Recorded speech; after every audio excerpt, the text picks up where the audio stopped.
ഇതിലൊരു 3 പഞ്ച് ഞാൻ മേടിക്കുന്നുണ്ട്. അതൊരു നാഷണൽ ലെവൽ ബോക്സറിന്റെ കയ്യിൽ നിന്ന്.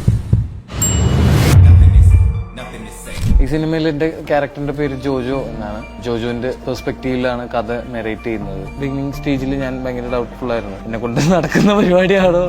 അപ്പൊ പറഞ്ഞിരുന്നു കുറച്ച് സമയം വേണം, റഹ്മാൻക്ക് ഇതാണ് പറയുന്നത്, നിന്റെ കുറച്ച് നാള് എനിക്ക് തരണം എന്നാണ് പറഞ്ഞത്.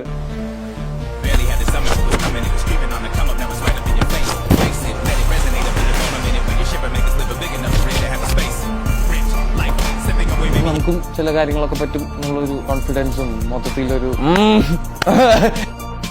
ഇത്രയും നാള് ഒരു പടത്തിന് വേണ്ടി പ്രിപ്പയർ ചെയ്യുന്നത് ആദ്യമായിട്ടാണ്. ഈ പടത്തിൽ ഒരു 3 പഞ്ച് ഞാൻ മേടിക്കുന്നുണ്ട്. അതൊരു നാഷണൽ ലെവൽ ബോക്സറിന്റെ കയ്യിൽ നിന്ന്. ഓരോ ടേക്കും ഇമ്പോർട്ടന്റ് ആണ്. അതിൽ ആദ്യത്തെ പഞ്ച് കിട്ടിയപ്പോ തന്നെ എന്റെ കിളി ഒരു 3 സെക്കൻഡ് സാധനം ഔട്ടായി.